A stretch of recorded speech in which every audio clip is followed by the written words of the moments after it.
On sait tous reconnaître une bonne histoire quand on en entend une. Une bonne histoire capture votre attention immédiatement, elle vous tient en haleine et surtout elle vous fait ressentir quelque chose. Et c'est pour ça que le storytelling est aussi efficace en termes de vente. Et je suis sans doute pas le premier à vous en avoir parlé. Mais est-ce que aujourd'hui, vous savez raconter une bonne histoire autour de votre produit? Ou est-ce que vos histoires sonnent creux, elles ennuient vos prospects, on ne sait pas trop où vous venez en venir, ou elles n'apportent tout simplement rien à votre processus de vente? Heureusement, il existe des règles simples que vous pouvez mettre en place pour améliorer les histoires que vous racontez, en particulier si vous faites du marketing ou si vous essayez de vendre un produit ou service. Dans cette vidéo, on va voir ensemble 5 règles fondamentales que vous pouvez utiliser pour améliorer vos histoires. Et comme toujours sur cette chaîne, on va voir ensemble une étude de cas précise qui illustre très bien ces 5 principes.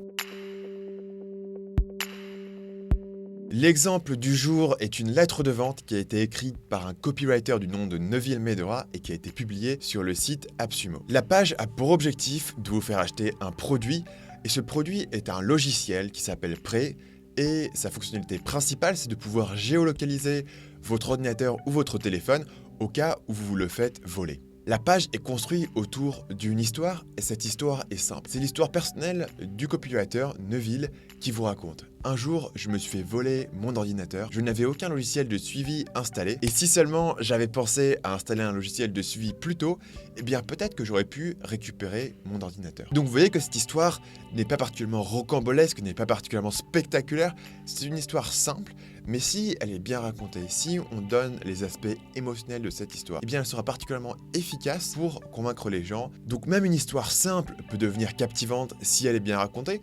Alors voyons ensemble quels sont les éléments qui permettent à l'histoire racontée par Neville d'être aussi intéressante et d'être aussi efficace. Règle numéro 1, commencez sur les chapeaux de roue. Une des raisons principales qui vont faire qu'une histoire est ennuyante, c'est simplement qu'on ne sait pas vraiment où vous allez, où vous voulez en venir, et que vous commencez avec des détails qui ne sont pas particulièrement intéressants. C'est encore plus vrai sur le web évidemment, puisqu'en général vous avez 10 secondes au mieux pour convaincre votre lecteur, votre prospect ou votre spectateur que ce que vous racontez est utile pour lui. Ici, Neville a intitulé sa page « Je suis rentré chez moi et mon iMac avait disparu ». Donc on rentre directement dans le vif du sujet avec quelque chose de percutant et qui ouvre un élément de curiosité. On se demande qu'est-ce qui va se passer après. Règle numéro 2, utilisez des termes émotionnels. La seconde façon d'endormir votre audience, c'est d'utiliser du vocabulaire trop fade. C'est souvent un travers dans lequel tombent les gens qui ont peur d'apparaître trop commercial ou qui veulent se donner un air professionnel. Il faut comprendre que l'objectif d'une histoire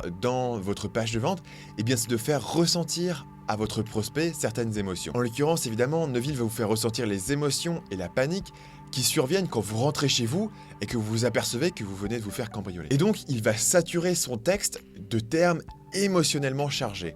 Voyons quelques exemples. Mon cœur s'est mis à battre plus vite. Je me suis précipité dans les bureaux de AppSumo et j'ai hurlé pour qu'on me laisse utiliser un ordinateur. Et j'ai immédiatement changé tous mes mots de passe. Et même le paragraphe suivant qui transmet une statistique est encadré avant et après de termes émotionnels. Probablement parce que je suis un idiot et que je n'aurais jamais pensé que quelqu'un volerait mes ordinateurs. Entre guillemets, 5,5 millions d'ordinateurs ont été volés aux États-Unis entre 2007 et 2010. Peut-être que j'aurais dû lire ça avant de me faire cambrioler. Et dernière petite citation, chaque nuit, je rêvais de trouver celui qui a volé mes ordinateurs et de lui casser la figure. Règle numéro 3, ajoutez les bons détails. Pour raconter une bonne histoire, vous devez choisir quels détails inclure. Si votre histoire n'inclut aucun détail, le prospect aura du mal à se projeter dans ce que vous racontez. Et d'un point de vue émotionnel, ça ne sera pas aussi efficace. D'un autre côté, évidemment, si vous incluez trop de détails, votre lecteur va s'y perdre, il ne va pas comprendre ce qui est important, il va tout simplement s'ennuyer et avoir l'impression que vous lui racontez votre vie. La question c'est donc comment savoir quels sont les bons détails à inclure. Je vous conseille d'utiliser la règle suivante. Ajoutez les détails qui permettent à votre prospect de visualiser la scène ou alors les détails qui permettent de susciter une émotion. Dans cette page de vente, Neville enrichit son histoire avec tout un tas de descriptions détaillées. Par exemple, il consacre 5 paragraphes aux premières secondes après être rentré dans son appartement. Donc c'est les premières secondes pendant lesquelles il va réaliser qu'il vient de se faire cambrioler.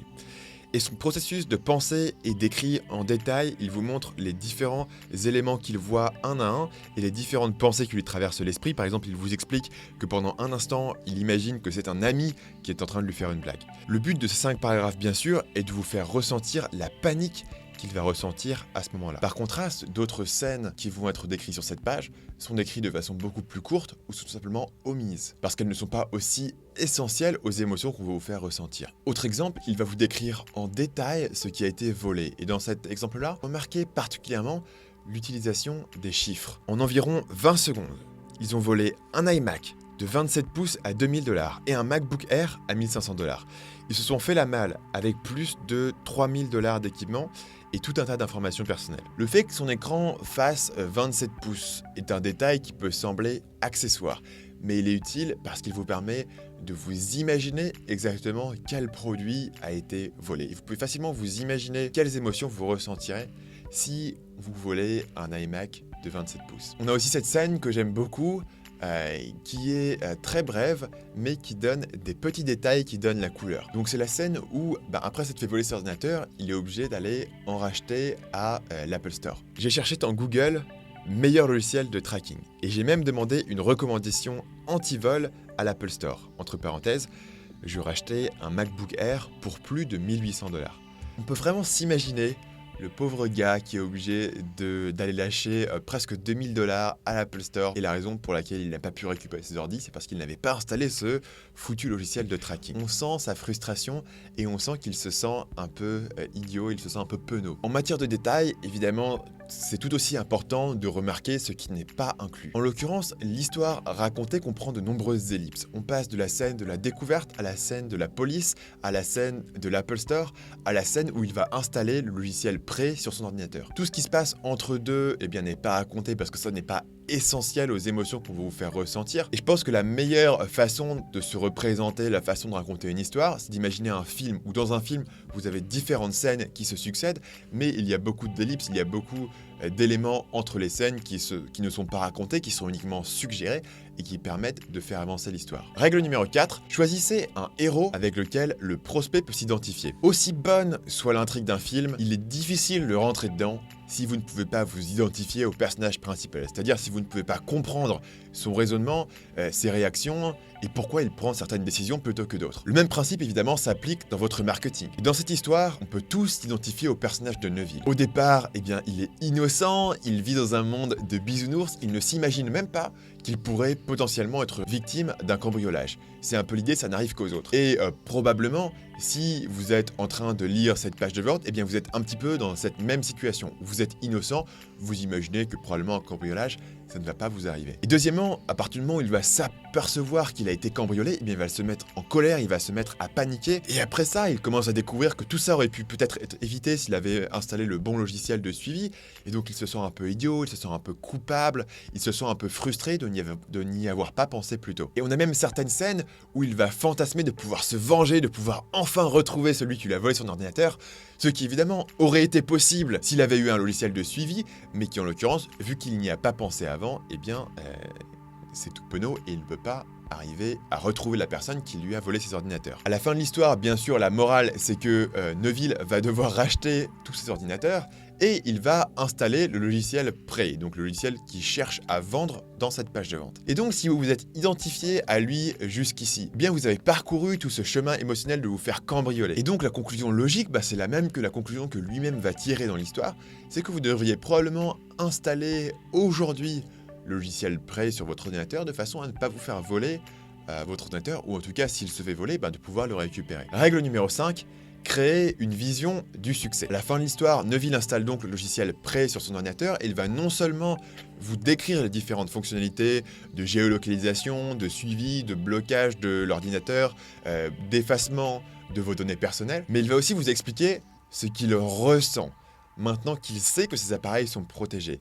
Et il va même vous emmener dans un voyage imaginaire de que se passerait-il si son ordinateur était volé à nouveau et en quoi est-ce que les choses se passeraient différemment cette fois-ci. Et donc il va décrire en détail une histoire alternative où ces ordinateurs se font voler et il peut utiliser le logiciel prêt et la géolocalisation pour guider la police et pour prendre le malfaiteur la main dans le sac. En résumé, les 5 règles pour créer une histoire captivante qu'on a vues dans cette vidéo sont: numéro 1, commencer sur les chapeaux de roue. Numéro 2, utiliser des termes émotionnels. Numéro 3, donner les bons détails. Numéro 4, Prenez un héros avec lequel je peux m'identifier. Et numéro 5, créez une vision du succès. Merci d'avoir regardé cette vidéo jusqu'au bout. Si vous aimez ce type de vidéo, j'en fais une par semaine. Donc le mieux pour ne pas les manquer, c'est de vous abonner en cliquant sur le bouton qui se trouve à gauche. Si vous voulez voir plus de vidéos dans ce style-là, laissez-moi un like. Et si vous êtes quelqu'un qui fait du marketing web et qui cherchait à devenir meilleur en termes de persuasion et à créer un site web plus persuasif, j'ai créé un guide qui rassemble le best-of de mes vidéos YouTube et qui vous explique comment créer des vidéos persuasives. Ça s'appelle le guide du site web persuasif. Vous pouvez télécharger le guide de façon gratuite et sans inscription obligatoire en cliquant sur le bouton qui se trouve en dessous de moi. Quant à moi, je vous dis à la semaine prochaine.